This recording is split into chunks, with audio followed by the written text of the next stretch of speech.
no, quédate en el nuestro, Norma. Me parece más calmo a esta altura de la vida, sí. Sí, ¿verdad? Bueno, mientras esperamos a más gente, vamos a empezar un poquito. ¿Cómo no?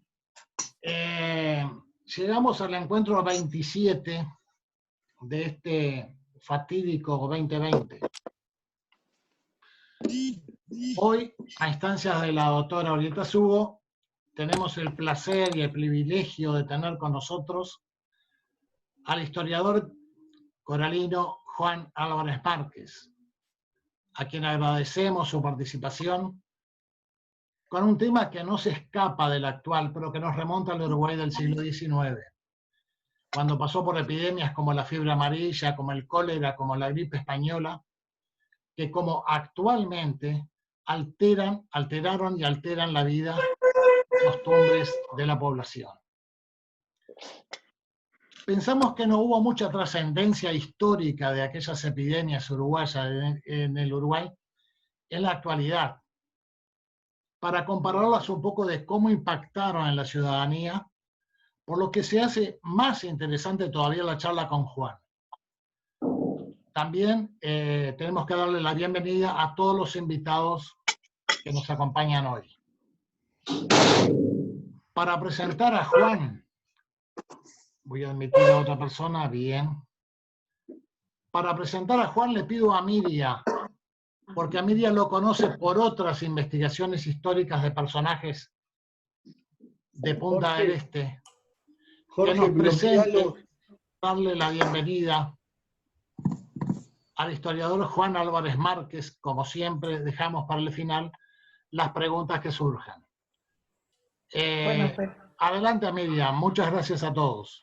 Perdón, Amiria, antes de que comiences, si todos los demás podemos cerrar el micrófono, vamos a oír todos mucho mejor. Gracias. El micrófono que estaba abierto, Gabriel, lo tenés abierto. Ahora sí, Amiria. No, estás con el micrófono silenciado.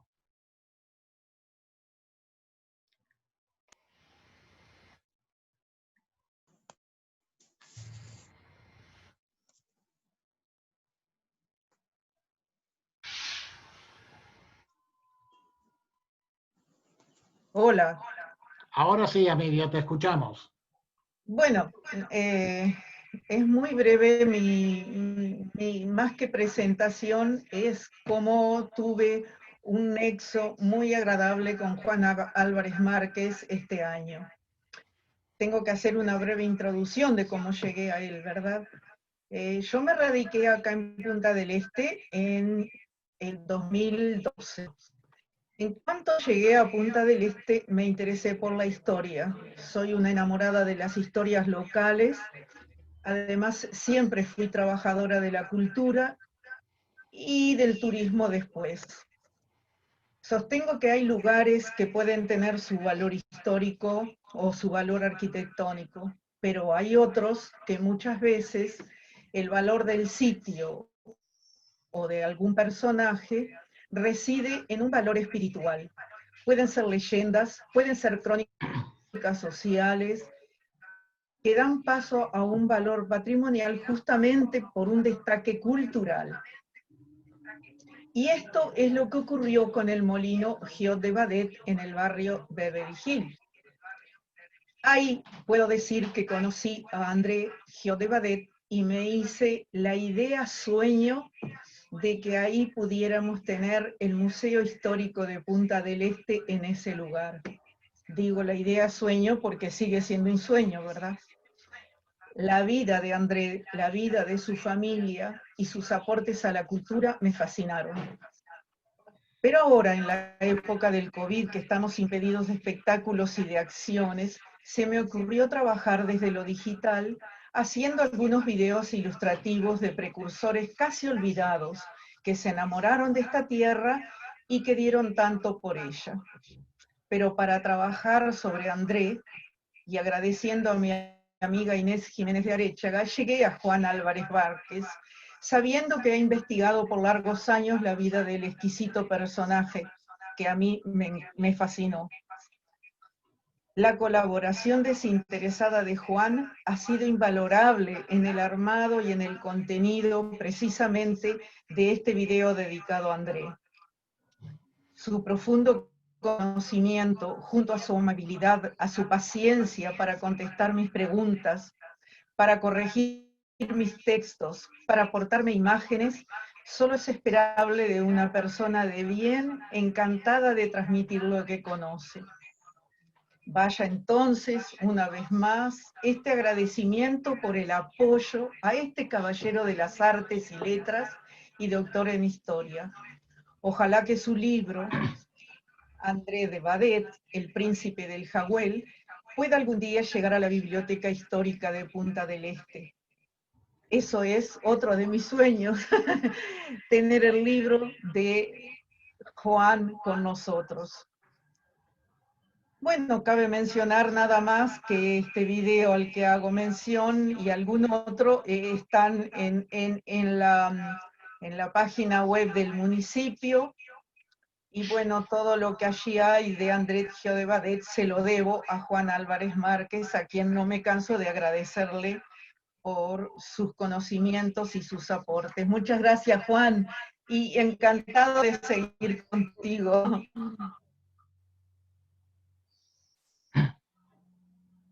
Ok. Juan, perdón, tenés el micrófono silenciado.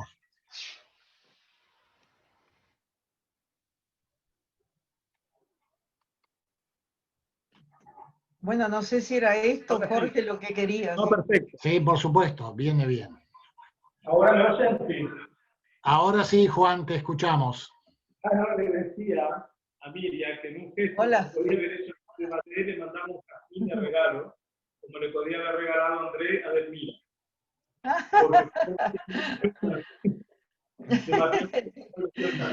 Gracias. Bueno, no, gracias a todos ustedes, y realmente cuando la doctora Oriquia me propuso esta idea de participar, me gustó. Al principio no había entendido mucho a qué punto era el futuro, ahora encuentro una cantidad de amigos.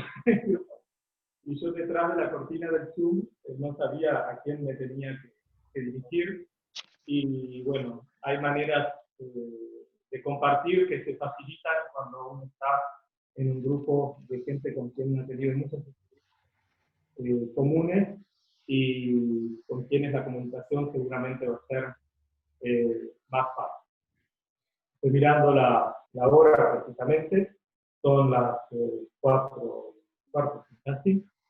Entonces, yo pienso, bueno, la presentación es decir, en realidad, para resumir, yo soy una persona muy inquieta, hago muchas cosas y cruzo vidas muy variadas, pero es cierto que la historia es una vocación muy arcaica en mí, tanto que, por ejemplo, negociaba con una de mis tías que me llevaba al médico y al dentista, que yo iba, siempre me llevaba al museo, ¿no? Después para a visitar. Y bueno, siempre estuve efectivamente trabajando en la zona, en historia local, de manera igual, digamos, lo que fueron historias familiares, historias locales, siguiendo una que murió 3 años y que realmente me contaba historias de la ciudad que eran. Y después, de manera más, digamos, no digo académica, pero de manera más formal, trabajé con una historiadora de San Carlos llamada Brenda Pagola, que ha sido mi maestra en la escuela primaria. No se escucha bien. Perdón, Juan. Sí. No sé si estás muy alejado del micrófono, pero Claro. se escucha medio entrecortado. Voy a tratar de, porque acá la tecnología no es el máximo. Y, a ver. Ahora sí se Medio escucha mucho siglo mejor. XIX. Sí, porque estaba... Voy a intentar ponerme muy cerca, a ver qué es lo que pasa. Vamos a ver. ¿Ahora? Ahora está mejor. ¿Se siente mejor? Sí, sí. Ok, perfecto. Bárbaro. Entonces, no, para centrarme un poco en el tema. Yo hice mis estudios en el Uruguay, me formé en la Facultad de Humanidades con una generación, digamos, de profesores que volvía del exterior, la mayoría habían estado en el exilio, y entre ellos, digamos, 2 o 3 profesores que para mí fueron fundamentales, que fueron José Pedro Barrán, Juan Antonio Adone, perdón, y su esposa Blanca Pérez. Y también Carlos Chaga. Toda esa generación realmente me aportó mucho, y puedo decir que mismo durante mi formación en Francia realmente sentí que tenía un fundamento, una base muy fuerte, muy importante, que me había llevado de Uruguay, y que se la debía en parte a esta generación de profesores que, como Marta Caneja también, que habían sido formados con un profesor de San Carlos que se había formado en París, con Fernán Brodel, que es uno de los más grandes historiadores de la Escuela de los Canales, y bueno, todo ese círculo, en esa órbita me encontré y realmente me quería trabajar. ¿Por qué el tema de las epidemias? El tema de las epidemias, yo cuando llegué a París tenía 22 años. Y llegué a París, donde en los pocos años de mi llegada empezaba a hacerse real la mortalidad a raíz de la epidemia de la aparición del SIDA. Y fue una presencia muy importante en lo cotidiano, y todo ese fenómeno me pareció sumamente, no voy a decir interesante por curiosidad, sino porque lo viví muy de cerca, y que en todos estos elementos tenían comportamientos que eran muy particulares. Y yo dije, un fenómeno social, como un fenómeno social, una enfermedad, ¿cómo puede llegar a modelar, distorsionar o a crear todo un sistema de comportamientos sociales muy particular? Bueno, y en este caso yo había terminado mi maestría, que era sobre la región de Maldonado, y que me había de historia local. En este momento quise hacer el doctorado sobre precisamente el tema de cómo la aparición del SIDA estaba modificando la sociedad contemporánea. Ahí tuve una reacción particular en la universidad donde estaba, especialistas en América Latina, mexicanos, colombianos, peruanos, y tuvieron muchas reacciones. No podía ser. Y entonces, sobre todo por el hecho de la actualidad. Me decían que un abordaje histórico no podía hacerse si no se tomaba distancia. Entonces tenía que volver a algo más antiguo. Y a su vez, entonces, este tema me retrotrajo a un texto que yo había escrito cuando tenía 6 años, en relación a un relato que me había hecho de una tía abuela en San Carlos de tuberculosis, y me había impresionado mucho el fenómeno del aislamiento. El aislamiento del enfermo, el aislamiento de una persona que se tiene que cortar de su vida social, de su vida familiar, en ese caso a causa de la tuberculosis. Hubo una generación en San Carlos por los años 18, 20 que murió, todo gente joven, a raíz de este tema. Entonces dije, bueno, si no puedo trabajar sobre lo que pasa en mi época, ni trabajar en lo que pasa a principios del siglo XX, me voy al siglo XIX. Y fue así que llegué al tema de las epidemias de cólera y fiebre amarilla en Montevideo. Tenemos 2 posibilidades, pero yo creo que voy a optar, quizás no me gusta imponer cosas, pero no es que la imponga. Comenzaba hoy a ver, desde que había encontrado un texto que había escrito en el Uruguay hace unos años, sobre el tema de las epidemias en la región de Maldonado. Y como estamos todos aquí, pienso que podría ser algo interesante. Me disculpo por dos cosas. Estoy aquí por algo casual, vine a ver a mi madre precisamente por el tema de salud, hice mi cuarentena, pasé por toda esta fase, y no había pensado tener ningún tipo de actividad académica. La casualidad dio que me traje para leer en el avión unos apuntes sobre mi tesis de doctorado sobre el tema de la Así que, bueno, y estaba a su vez con, digamos, algunas dificultades técnicas de informática y otras, que hicieron de que, bueno, recurro a este manuscrito hecho en una antigua Remington, a mano, no digo mano, digo manual, que no es un texto de informática, así que no se lo puedo, que no está en un formato digital, que no se lo puedo por ahora pasar. Entonces, no quiero ser muy, prolongarme mucho, pero si están de acuerdo, podríamos, digamos, atacarnos un poco a la región de Maldonado, y después cuando estén las preguntas, podemos hablar sobre cosas más generales. No sé qué les parece.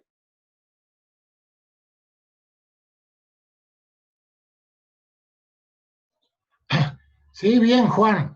El tema que te voy a pedir de nuevo, si pudieras estar un poquitito más cerca del micrófono, por favor, porque todavía no se oye perfectamente bien. Más cerca, no sé. A ver, así, quizás. Ahí, por ahí sí. Ahí. A ver.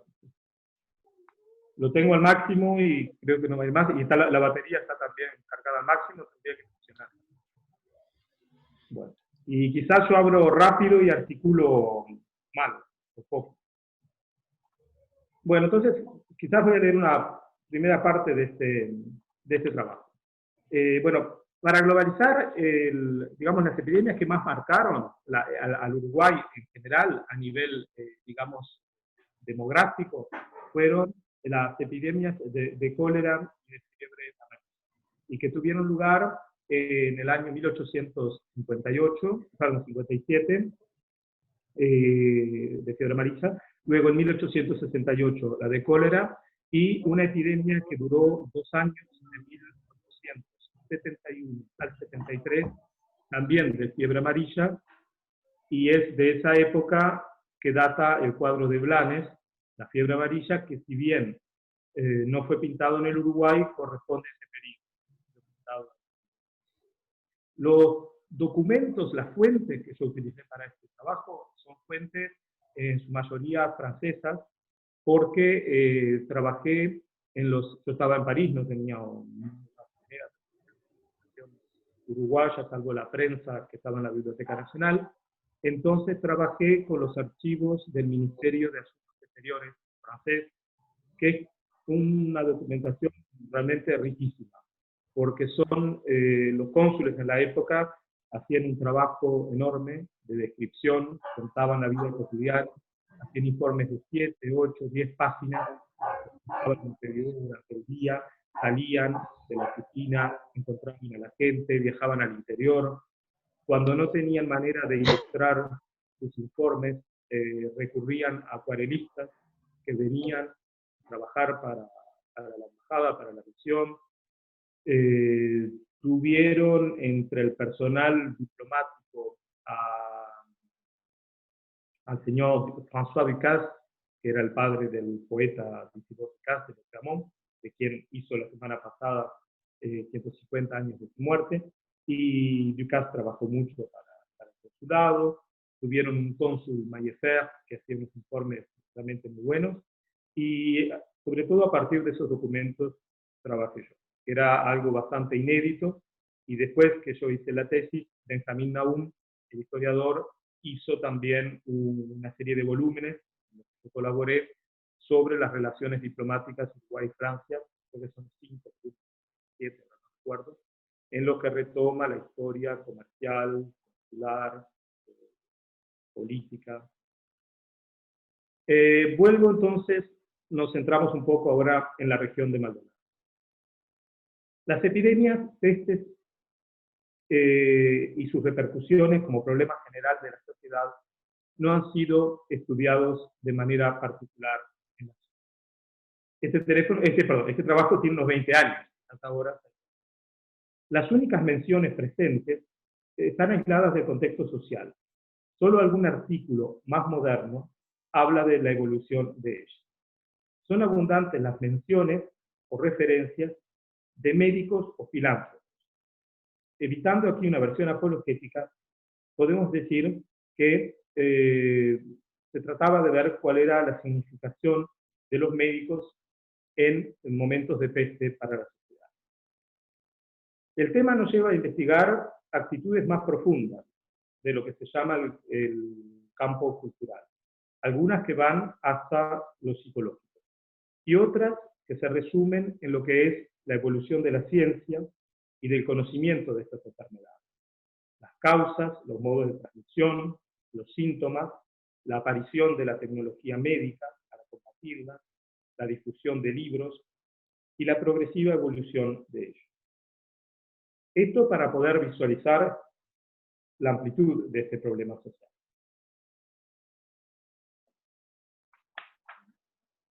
Un obstáculo para el estudio de este tema es la falta de fuentes sistemáticas, cuantitativas o estadísticas. Tenemos una diversidad de elementos sustitutivos que nos ayudan a aproximarnos y hacer eventualmente una hipótesis. Otra carencia es la escasa información sobre los periodos de guerra, que se confunden. El periodo de la Guerra Grande, la Guerra del Paraguay, donde no se sabe si las muertes fueron por heridas, fueron mutilados, estuvieron enfermos, y eso, o si a su vez las dos cosas a su vez se conjugaban. Gente que moría en hospitales de campaña, donde no había registros, durante las guerras civiles del siglo XX. Las informaciones más remotas son del periodo colonial, cuando la población de la región estaba afincada, y el caudal de las migraciones seguía todavía fluctuando. Las condiciones de la población, de vida y sanitarias, están ligadas a la alimentación, la vivienda y el trabajo. La vivienda es muy precaria, principalmente ranchos, siendo muy excepcional la vivienda de piedra o de ladrillo. Estamos hablando del periodo que va más o menos hasta 1800. La falta de saneamiento y de métodos para controlar el frío y el calor agravaban las cosas. Estaban expuestos a lluvias, granizadas, humedad y otros factores externos. Sabemos que en 1766, a pocos años de sus fundaciones, Maldonado y San Carlos viven una epidemia de viruela, la primera que se registra. La población tendrá otras bajas a causa de la viruela, especialmente los indios. En San Carlos la epidemia causó mayores estragos, según una comunicación de Lucas Infante al virrey Pedro de Ceballos, el 6 de febrero de 1766, donde ya habían fallecido unas 40 personas, en una ciudad que realmente debería ser, que todavía no era ciudad, un lado muy religioso. Las epidemias no son claramente identificables en los registros de defunción de las parroquias. San Carlos tiene la ventaja de tener un archivo, gracias al padre Amenedo Montenegro, un archivo de estado civil fabuloso, en el que no solo están los libros de la parroquia, en el que no solo están los libros de la parroquia, sino que están también los libros, algo que se llama las informaciones matrimoniales. Y en este registro de informaciones matrimoniales, se me cansó el trípode, por eso estoy tratando de volver a ponerlo. Bueno. Okay. En ese archivo de informaciones, ¿se oye? Sí. En ese archivo de informaciones matrimoniales, Amenedo Montenegro agregaba a las informaciones, digamos, básicas, una serie de cuestionarios a las personas del lugar, y realmente las informaciones son muy, muy ricas. Se le debe a él también un informe, una especie de diario, de las invasiones inglesas en noviembre de 1806, en la que él relata una cantidad de elementos sumamente importantes de manera muy rica. Retomo entonces el tema este. En lo referido a San Carlos, entonces, debemos agregar la falta de datos parroquiales para un periodo previo a Menedo Montenegro, que es 1763 a 1771. En estos 8 años prácticamente no hay información. En 1777, Fray José de Alvarado, cura interino de la capilla de San Fernando de Maldonado, certifica como don Joaquín Silva, capellán del navío San Miguel, dio sepultura a 6 marineros de su tripulación, habiendo tenido la licencia, infectados del mal de escorbuto, y que murieron, dice, cristianamente. Si bien esta enfermedad atacó solo a la población del barco, tuvo repercusión en vecinos de la zona que los auxiliaron. Y que dicen: hemos socorrido al navío San Miguel, que llegó al puerto de Maldonado, con gente de la tripulación, una muerta y la otra enferma, siendo obligados a hacer la fatiga de dicho barco y darles a los vivos el abasto necesario de vida. Se registran también en los libros parroquiales una nueva aparición de viruela en 1800. Y allí se nota un aumento de la mortalidad en la ciudad de San Carlos. Estos son datos tanto de María Díaz de Guerra como de Aníbal Pardo Pinto, la historia de la región. Los decesos pasan de 27, registrados en 1799, a 59 en el año 1800. Cifra que luego se reduce a 21 en 1801 y a 23 en 1802. Ese había sido el pico, digamos, más elevado de esta enfermedad. Por otras enfermedades, realmente se mencionan síntomas que los médicos podrán conocer mejor que yo, pero que no, en realidad no se sabe bien qué enfermedad tenía. Entonces dicen, la partida de función menciona vómitos, dicen que echaban sangre por la boca, vómitos de sangre, las variantes del vómito quieto, vómito negro, adjudicándoles también un derrame de sangre por la boca o muerte a causa de un neurisma. Otros hablan también del pasmo real, del letargo, o simplemente la muerte a raíz de un mal, sin precisar más qué mal es. A raíz de la viruela, se sabe de que en el año 1806 se dio efectivamente una vacuna, y que se recomendaba esta misma vacuna, y que a partir de 1816 fue algo más realmente utilizado, ya que la vacuna antivariólica se había comenzado a utilizar en Inglaterra en 1720. La presencia de diferentes epidemias fue reiterada, y en 1868 se da, bueno, coincide con la epidemia de Montevideo, la epidemia de cólera. Es allí que es el célebre episodio de un carolino ilustre, que fue varias veces presidente de la República, San Francisco Antonino Vidal, la casa, la familia tenía propiedades en la ciudad de San Carlos, una propiedad rural. Él dejó la capital para venir a refugiarse a la ciudad de San Carlos y pasar allí su aislamiento sanitario.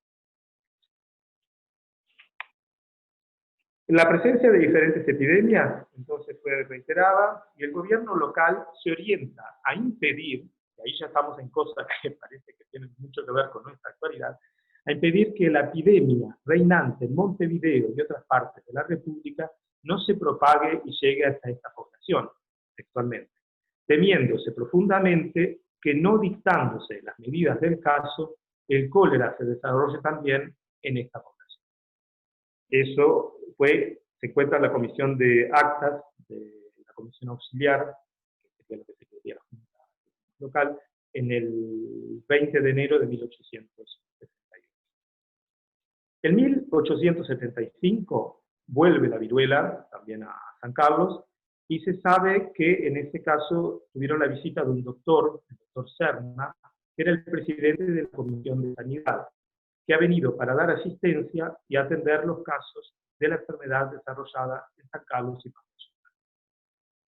A fines del siglo, Carlos Seijo, historiador local, personaje multifacético, pintor, formado en Florencia, en la misma época que estaban los planes en Italia, vive una experiencia y relata diciendo: en otro viaje íbamos para San Carlos y entre los demás pasajeros había una señora con un niño de unos 6 años de edad. Como permaneciese todo el tiempo acurrucado, somnoliento, al lado de ella, le preguntamos la causa y nos responde: debe de estar con una gran fiebre. Pues bien, se trataba nada menos que de los síntomas de la viruela negra, de la cual falleciera poco después en la precitada localidad, haciendo desarrollar una terrible epidemia. Eso le dice Carlos Seijo al Maldonado y su región. Poco después, en 1881, se da a conocer la presencia, en la misma ciudad de San Carlos, de la epidemia de fiebre tifoidea, que denuncia el doctor Calella. Estas sucesivas presencias dejaron huella, y la población se ve en 1890 enfrentada de nuevo a la viruela.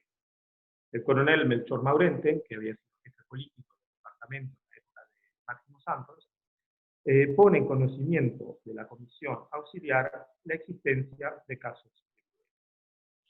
El cuerpo se reúne con urgencia y solicita los consejos sanitarios al doctor José del Peso Blanco. Lo mismo se reiteró en 1902 y 1900. Se dice que en invierno de 1902 la viruela hizo presa de la población, que el doctor Casimiro Soler se dirigió a Jacinto Alvariza solicitando el hospital inconcluso para atender a los enfermos. Y en 1910 se decide la habilitación de ese hospital para instalar allí 23 casos de atacados.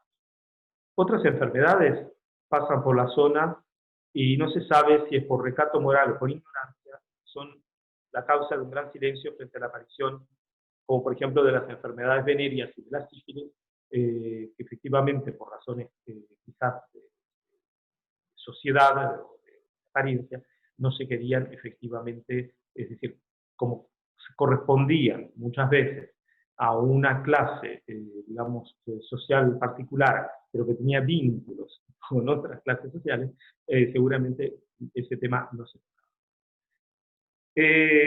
La tuberculosis, entonces, afecta a esta población. Hay dos cuadros muy interesantes que pintó Carlos Seijo, quien hablamos en un momento. Uno de ellos se encuentra en el Museo Histórico Regional de San Carlos y el otro está en el Museo Nacional de Arte Visual del Parque. Esos cuadros son prácticamente cuadros gemelos, tienen tres detalles. En realidad, siempre solicité a Guerra, el director del Museo de Artes Visuales, a ver si se podían realmente reunir las dos obras para poderlas tener y compararlas.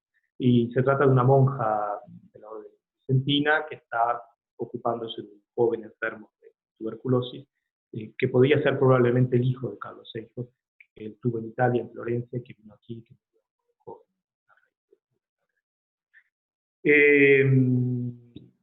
Entonces, allí fue que para evitar el contagio se crearon áreas, los llamados pabellones de físicos, y en esos pabellones, efectivamente, como uno que se creó en el hospital Alvariza para los enfermos. Hay mucha literatura sobre esto. Efectivamente, el tema de la tuberculosis nos lleva al personaje de Marguerite Gautier, que en realidad se llamaba Marie Lucin, que está encerrada en París, en el cementerio de Montmartre, y que inspiró luego el personaje de la Dama de las Camelias, y luego la ópera de Verdi, la Traviata. Y es esa mujer que está muriendo en París y que precisamente está acostada de todo, de sus relaciones sociales, de sus relaciones amorosas. Luego también la obra de Muerte en Venecia, de Thomas Mann, La montaña mágica. Y bueno, son efectivamente algunas de las obras. En mi idea, yo cuando abordé el tema de la tesis y de las epidemias, me interesaba no tanto la parte médica, porque no era capaz efectivamente de asumirla, pero sí la parte social y la parte cultural y la parte, digamos, antropológica. ¿Qué era lo que pasaba en una sociedad donde una enfermedad va a modificar los parámetros de la vida corriente? Yo hacía mi tesis sobre el siglo XIX y en paralelo observaba lo que pasaba en Europa y en el mundo con la presencia del SIDA en el siglo XX. Y habían elementos que eran completamente, digamos, paralelos. Cuando yo estaba estudiando en el instituto donde yo estudiaba, que era la Escuela de Altos Estudios de Ciencias Sociales, donde yo hice seminarios libres de historia, de filosofía, ahí efectivamente en ese lugar se rendía mucho culto a la personalidad del filósofo francés Michel Foucault. Michel Foucault, que había sido profesor en el Collège de France, había sido también profesor en Estados Unidos, y a través de su presencia americana se difundió muchísimo su obra. Y cuando muere Michel Foucault, el único diario, no sé si el único, pero mientras toda la prensa francesa decía que Michel Foucault moría de cáncer, por una especie de falso pudor, la prensa española, el diario El País, anunciaba grandes títulos que había muerto en Francia, y eso marcaba ya una diferencia importante. Y marcaba ese acto de esa especie de vergüenza o una parte de algo que había que esconder. Michel Foucault tuvo una gran influencia sobre los historiadores franceses, y yo tuve algunos profesores que habían trabajado con él, y estaba precisamente todo ese concepto de vigilar, de castigo, de todo lo que era el aislamiento también social, que respecto a las prisiones, el tema de gobernar, todo eso que son la generación de las estructuras de poder, bueno, efectivamente. Y bueno, me interesó mucho eso porque era algo que realmente se percibía.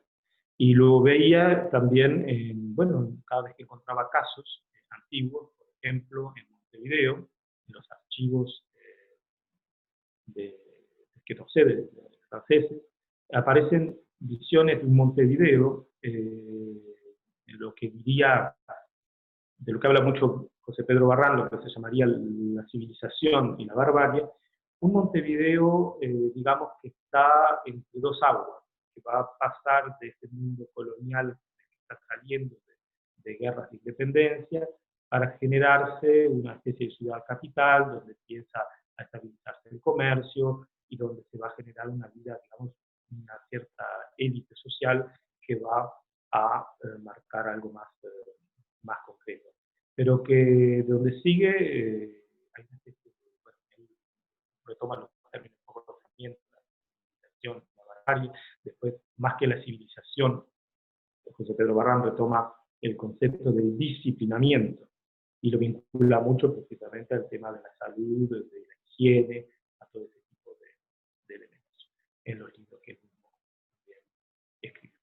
Bueno, esto me hace recordar entonces ese episodio, que es un episodio de una mujer francesa que se llama Madame de Cher. Esta Madame de Cher está en Montevideo, está enferma por los años 1850, y ella sale a la calle, y bueno, la reacción de los niños que saben que está enferma, como representa la enfermedad, le tiran piedras y la agreden. Y, bueno. Y hace unos días, precisamente estaba releyendo las obras de los cantos de Malraux, y encuentro precisamente un texto que él escribió para los cantos de Malraux cuando era joven, y en el que retoma una historia completamente similar, de una mujer que está loca, vestida prácticamente con harapos, y que se ve atacada en la calle. La agresión a los enfermos es algo quizás recurrente, tratar de enterrarlos también, porque efectivamente está todo ese miedo pero un miedo que se justifica aún más en virtud de la ignorancia, digamos, de la época, y la falta de respuestas científicas, médicas y sociales a lo que es esta enfermedad. Nosotros nos encontramos hoy, en pleno siglo XXI, frente a un virus del que sabemos poco o nada, y efectivamente cómo imaginar, cómo articular los movimientos frente a esto. nosotros hoy, con redes sociales, con tecnología, con cantidad de ingenieros, médicos, científicos, no logramos, hay que imaginar qué podría pasar en la cabeza de un habitante de Montevideo en 1850-52, frente a algo que realmente era realmente un enemigo invisible con consecuencias sumamente graves. Pero vuelvo a esto entonces, al texto, en el que se dice que el miedo no es un miedo aislado, sino asociado al señalamiento del enfermo portador del mal. La idea del mal toma raíces en el pensamiento católico, desarrollado muy anteriormente, y que concebía a las guerras, hambrunas y enfermedades como elementos del mal que recibían los infractores a la moral católica. Pasado de los textos bíblicos, los mandamientos y algunos teólogos, algunos textos de teólogos renacentistas, la idea permanente. La permanencia se adapta a nuevas formas discursivas, pero el contenido es prácticamente el mismo. La peste constituye uno de ellos, ligados a una crisis demográfica, económica, en el que las poblaciones campesinas ven disminuidos, digamos, las fuerzas, la mano de obra, dado que también es muy difícil de sustituir en el campo a los campesinos, sobre todo en las zonas más agrícolas que ganaderas. El miedo lleva entonces implícitamente no solo consecuencias personales, sino también fenómenos de presión psicológicos. Una situación también de vergüenza, muchas veces el enfermo se siente avergonzado frente a aquellos que gozan de plena salud. Sabemos que hay modos de percibir la peste que no son realmente de tipo científico, sino vinculados a factores culturales, religiosos y hasta astrológicos. En Montevideo habían grabados en los años 1807, se ve el cerro de Montevideo y se ve un cometa que pasó y coincidió efectivamente con una epidemia. Se consideraba de que quizás la cola del cometa y el pasaje del cometa había provocado una situación sanitaria complicada, difícil. O que también era como un anuncio de un mal que venía, pues tenía gran miedo a este tipo de fenómenos.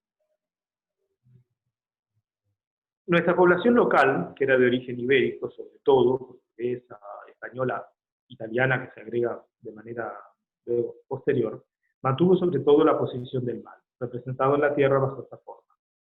Las epidemias eran castigo al pecado y desorden de lo que los hombres instituían en la tierra. Esta idea hace suponer que el enfermo es responsable de su enfermedad y que asumiría sus consecuencias. Una teoría que está lejos de comprender las enfermedades como un problema social, un factor negativo para el desarrollo, un factor de iniquidad. Cuando en la impronta científica luego aparece y muestra que hay otro tipo de elementos. La idea del castigo divino tiene orígenes muy remotos. Ya se ve realmente en culturas muy antiguas, pero hablando, por ejemplo, de Occidente, en Italia, en 400, se establece ya de que en las partidas de nacimiento, de función, perdón, que el enfermo moría y que era un castigo de Dios. Si tenemos en cuenta el espacio y el tiempo, entonces podría decir que se puede comparar con lo que Fernand Braudel, el francés, llama fricciones de larga duración, es decir, conceptos que si tenemos un periodo de historia de 2000 años, esos conceptos regularmente van a aparecer con periodos de años. Son cosas recurrentes, pero que el hombre las va a aplicar de manera completamente idéntica. Van a volver, surgen, y es como que fueran esenciales del hombre, que vuelve, pero lo extraño es que con el tiempo no se produce una modificación, sino que sigue, digamos.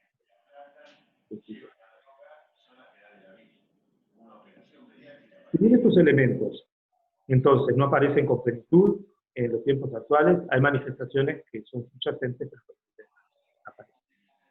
Para dar un ejemplo local y bien concreto, la Cofradía de Santíficos Sacramentos, en la propia iglesia, prácticamente abandonados, habla del mal en la sociedad. Diego Moreno, que era el alcalde de Hermandad, se dirige a las autoridades, en 1802, pidiendo un celo incesante sobre la educación de la juventud en las primeras letras y rudimientos de la religión, cosa recomendable por el alto beneficio que resulta a las majestades del cielo y de la tierra. ¿Qué felicidades pueda pretenderse en una villa donde falta la virtud, la religión, quien la promueva y sostenga con esplendor y pureza? La administración de justicia y policía es un acto de religiosidad, virtud, bien ordenado y determinado según lo dispone la ley suprema. Suelen infestar la república los malintencionados, quienes están faltando a este cuerpo civil y hace que se padezcan desastres y calamidades. No sé si estoy en tiempo o si quieren que corte. No, dale un poquito más. Sí, sí, Ok. continúa. Bueno. Perdón, yo lo que diría es a ver si puedes, Juan, Sobre Ana el Borges. micrófono. Ana Borges estuvo presente en la defensa de esta tesis en la Sorbona y ahora reincide. Bueno. Yo estuve presente, soy testigo, pero digo, podés, porque han pasado unos años ya, entonces, ¿no? Te tendría que recordarla ahora mejor, pero bueno, ¿podés hablar un poco más? No sé, porque hay momentos en que se te escucha, pero hay momentos en que no. A ver, si es que tengo... ¿Tú estás con computadora o con teléfono? No, con teléfono. Porque el teléfono generalmente es mejor para escuchar, pero no sé, de repente está lejos. Quizás. No, lo tengo más cerca imposible. Bueno, a ver. A ver. Bueno. Bueno, retomo. Dale, seguí nomás. Sí, Disculpen. Ahora se me perdió todo, se me perdió imagen y todo. Bueno. Pero se me oye. No te preocupes por la imagen, lo importante es escuchar los conceptos, que están muy buenos. De acuerdo, estupendo. Perdón, Entonces, me parece que los problemas de audio son derivados de internet. Ok, de la conexión. Sí. Sí, de acuerdo. Entonces, retomo. En 1823, en su testamento, Manuel Pizarro, vecino de la región, declara hallarse enfermo de enfermedad común que Dios te ha servido mandarme, y habla de la muerte, que es cosa natural a toda criatura viva. La concepción no se distancia mucho de la que se toma al morir en el siglo XVI, cuando Leonardo Fioravanti, italiano, recomendaba, sobre todo, comer y beber antes de morir, pero recomendarse sobre todo el alma a Dios. Es el último, entonces, elemento que lleva a la sacramentación de la muerte por la Iglesia y sus fieles, y la costumbre de dejar gran parte de sus bienes en misas y beneficios por sus almas. También encontré en la papelería de una familia de la región, en la zona rural, un documento muy raro de 1871 que se hacía circular entre los vecinos de Rocha, Garzón y bueno, y la zona más cercana a San Carlos. En ella se especifica diciendo: los que tengan el traslado de mi carta serán libres del demonio. Los fieles y lectores de ella deberían seguir ciertos mandatos divinos, si no tendréis guerra, hambre, pestes y grandes calamidades. La carta decía ser copia de una hallada por un sacerdote que estaba diciendo misa en Verdi, a una legua de Roma, alimentando la creencia popular entre los vecinos de una relación castigo-pestilente. En la concepción, a la vez que castigo del desorden, la peste reestructura la sociedad. Dicen en la época que la peste ha venido directamente de la mano de Dios, que tiene una absoluta omnipotencia y que quiere que cada uno vuelva a lo espiritual y que borre sus errores, digamos. También, para avanzar un poco en lo que vamos en esto, quería hablar del tema del aislamiento. Hay un texto que es interesante, que es un religioso portugués, del siglo XIX, del siglo, perdón, XVI, en el que dice que la peste es, sin ninguna duda, entre muchas, una de las calamidades de esta vida, la más cruel y de manera verdadera la más atroz. Es con mucha razón que se le llama el mal, dado que si no hay sobre la tierra ningún mal comparable, parecido a la peste, desde que ella se inicia en un reino o en una república, este fuego violento e impetuoso hace que los magistrados estén desorientados, que las poblaciones tengan miedo, que los gobiernos se encuentren políticamente desarticulados. Dice, los hombres desconfían hasta mismo del aire que respiran. Ellos tienen miedo de los muertos, de los vivos y de ellos mismos, ya que la muerte, bien a menudo, viene envuelta en vestiduras de las que ellos mismos se cubren. Nosotros terminamos por rechazar toda piedad a los amigos, porque todo hecho de piedad se vuelve peligroso. Y eso me parece sumamente interesante como concepto un poco de lo que puede ser la psicología justamente de un periodo. Hablando del aislamiento, pensamos en la distancia entonces que se lleva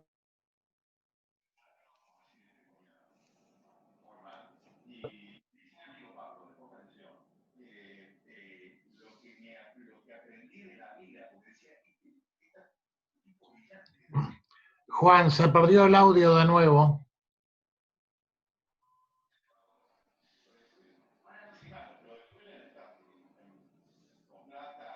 Hola, no se oye.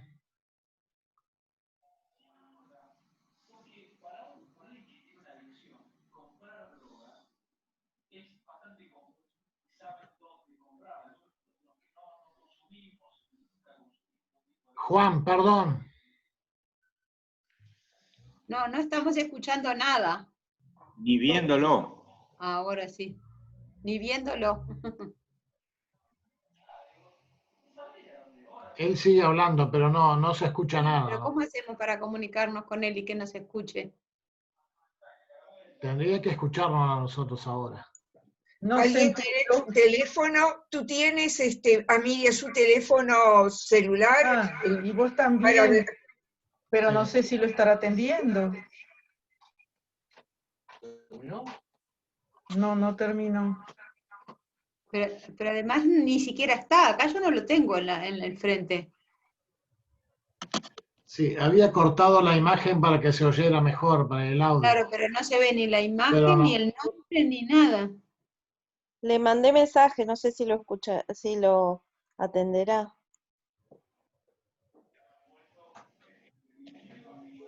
Se perdió, se cayó y se perdió.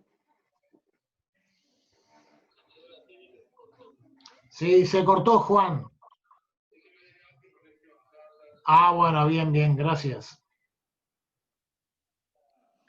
Se quedó sin conexión a internet, ahora está logrando de nuevo. A ver si aparece. ¿Qué pasó? ¿Se cortó todo? Se cortó del todo. Sí, se cortó. Yo le mandé también un mensaje, porque le debe aparecer en el teléfono, supongo. Sí. Bueno, es por WhatsApp, no sé si Sí, se le yo cortó la internet. Hablé directamente con él por WhatsApp. Así que si Está. tiene WhatsApp, tiene internet. Claro, sí. Tú hablaste pues, directamente. Sí, Está. sí, lo hablé con él. Está.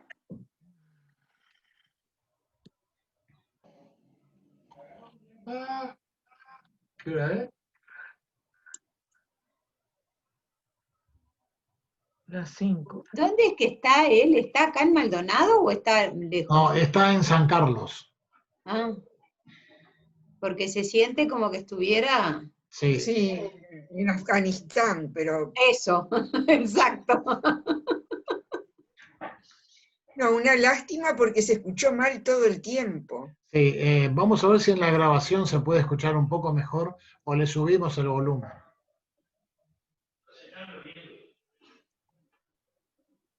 Nosotros estamos con el volumen a todo lo que da, pusimos los headphones y nada, no hay caso. Sí, se cortaba. Graciela, ¿y a vos con los audífonos también se te cortaba? No, yo oía mejor. Igual la voz iba y venía, pero oía mejor con los audífonos, sí. Un poquitito mejor, pero como que bajaba mucho y de repente... Sí, baja. Por eso, para mí que es que tenía una conexión inestable, entonces eso es lo que hace.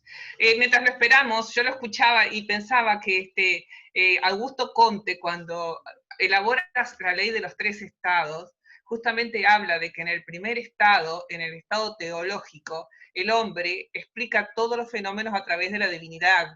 Y bueno, y era justamente lo que él estaba diciendo, ¿verdad? Ante el desconocimiento, que se recurría a lo sobrenatural para explicarlo. Pero yo escuché muy poquito a la autoridad máxima de la Iglesia de Uruguay pidiendo a todos nosotros que rezáramos para que se terminara el COVID. Es decir, como es lo que mismo. aún siguen persistiendo. Sí, ¿no? Bueno, Esa pero idea de que es algo... de todas formas hay que ver que cuando uno tiene alguna contingencia de salud que le hace presumir, por lo menos, o lo aleja muy poquito de la muerte, todo el mundo acude a la divinidad para estar un poco más aliviado de la pena o de la angustia que provoca la sensación de muerte, ¿no? O sea que cuando la razón y la ciencia no alcanzan, aparece el más allá.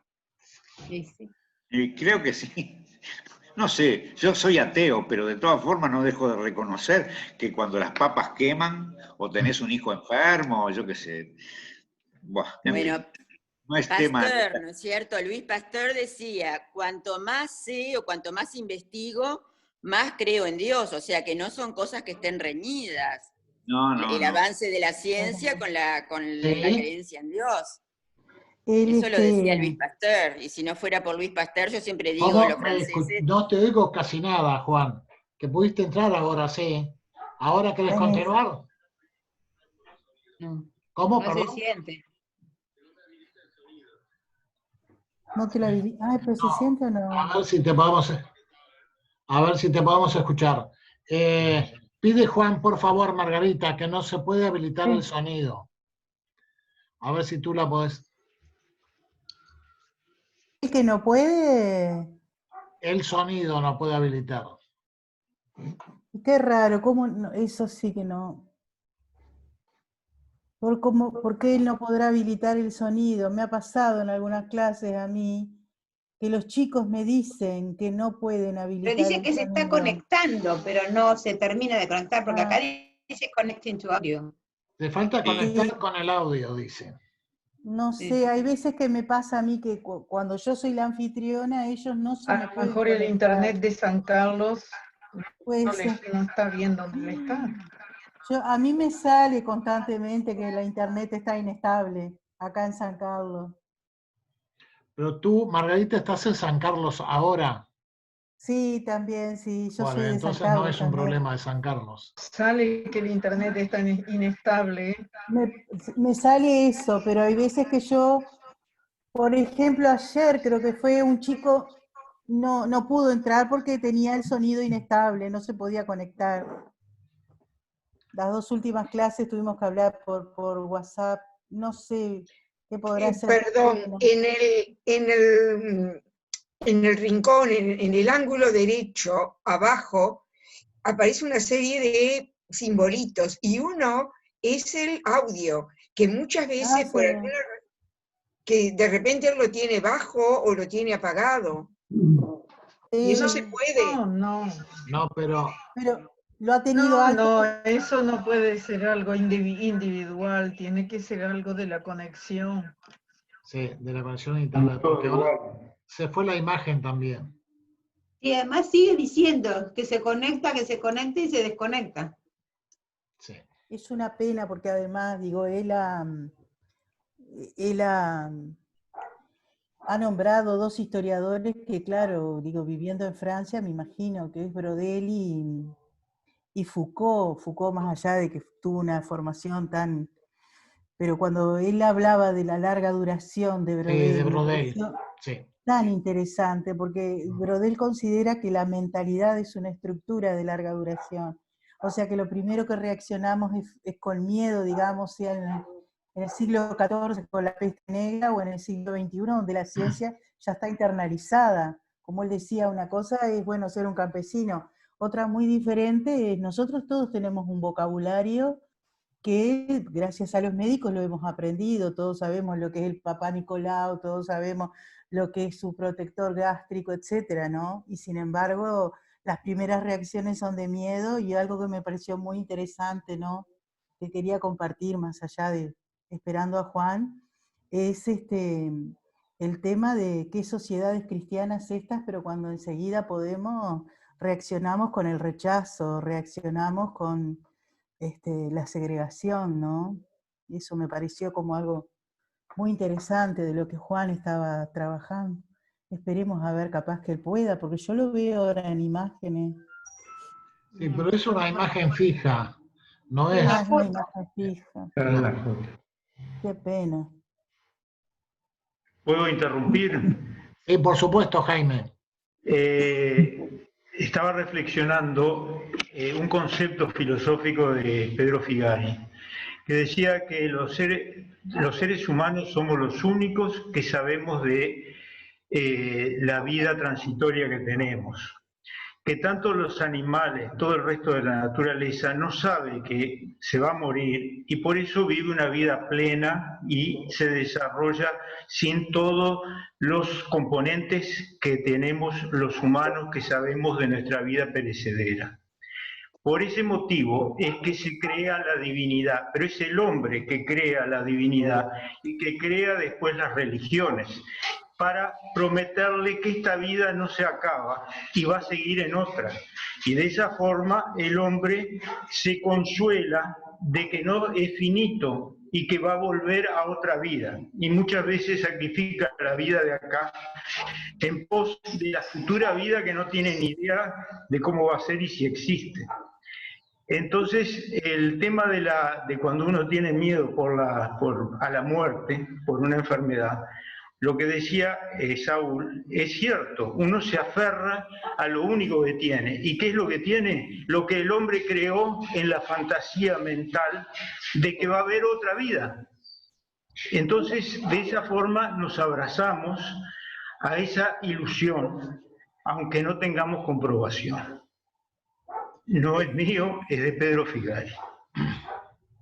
Yo quería agregar algo más, digo, es lo que es el encierro, porque yo estoy mucho encerrada. Me parece que también ha incidido mucho el hecho de que la vida en la actualidad, gracias a la ciencia, es mucho más larga.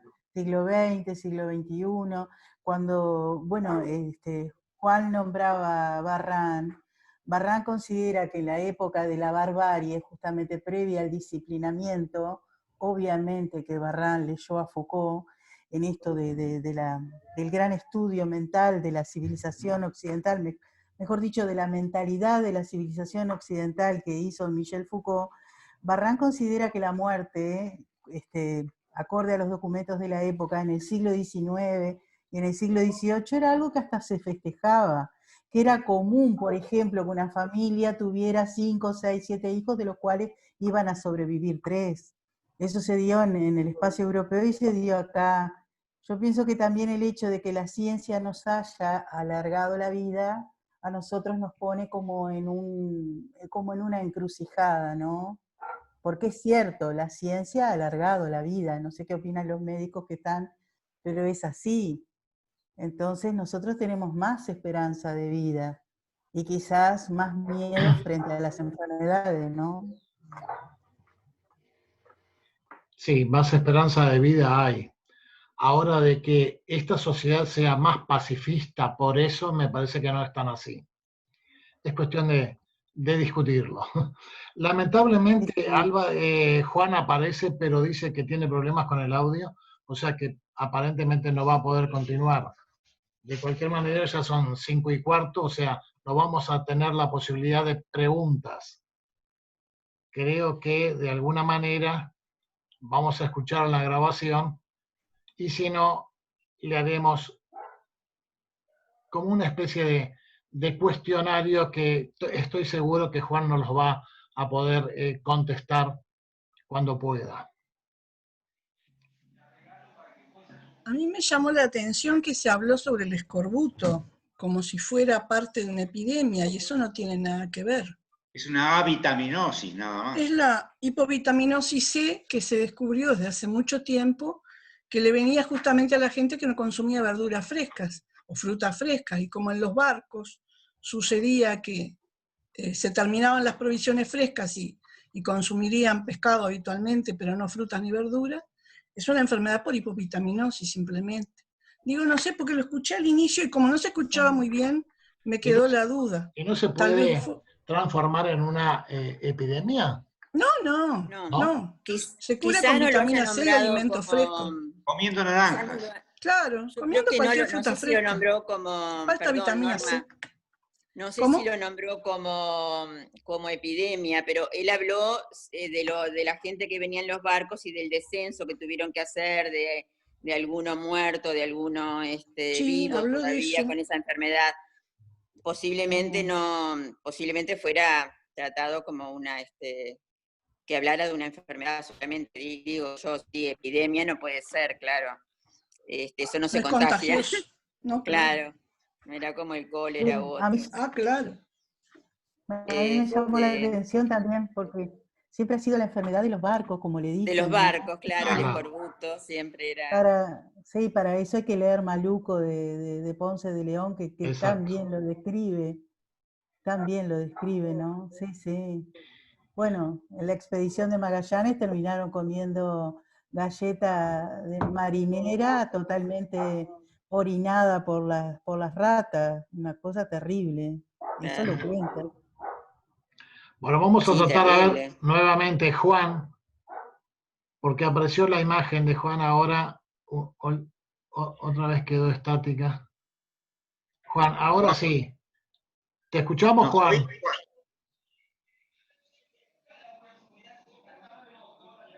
¿Oís? Juan, ¿oís? No. Conectar, dice de nuevo. Sí. No sé, Jorge y los demás de ustedes que tienen el grupo, digo, de pronto, no sé si ya tenían algo marcado para el próximo viernes, pero si no, quizás sea interesante ver que él se conecte de otro lado y... Sí, o tal vez que le podamos hacer en la semana, le podamos hacer las preguntas que tenemos pendientes para él y que nos las contestara en un tipo de videoconferencia o en una grabación incluso. Porque el próximo viernes nosotros tenemos el último encuentro en el cual vamos a hacer un balance de todo lo actuado en este año y los proyectos que tenemos para el año que viene. Por lo tanto, nos va a llevar bastante tiempo. Y como vamos a opinar todos con respecto a eso, no creo que el viernes que viene podamos tenerlo a Juan nuevamente. Pero podemos agendarlo para el año próximo también. Sí, eso por supuesto, y sobre todo con otros temas que me consta de que Juan es especialista, realmente, que lo podamos tener el año que viene. Claro, porque aunque sea desde París, lo podemos hacer por este medio. Sí, por supuesto. Los últimos encuentros que hemos tenido son todos del exterior del país. Claro, son Amigos, los quiero saludar. Nos vemos el viernes que viene. Ok. Para todos. Chao, Beto. Nos vamos todos. Igualmente, Chao. para todos, de cualquier manera. Muchas gracias a Juan. De cualquier manera, igual, agradecerle a Juan por este medio, que después lo vamos a agradecer personalmente. Muchas gracias por invitarme. Pasen bien. Gracias a todos. Nos vemos el viernes que viene. Chao. Qué pena que no pudimos seguir escuchándolo. Claro, por supuesto que sí. Una pena. Nos hemos quedado con muchas ganas. Una lástima, pero bueno. saludos. Sí. Saludos, sí. Chao. Que pasen bien igualmente. Chao. Gracias. Gracias a todos. El culpable es Jorge, porque aparece abajo Pedro Lázaro, y Pedro está en otro lado. Sí, bueno. Le dijo, Lázaro, levántate. El problema es tuyo. Lázaro, levántate y anda. Sí. Chao.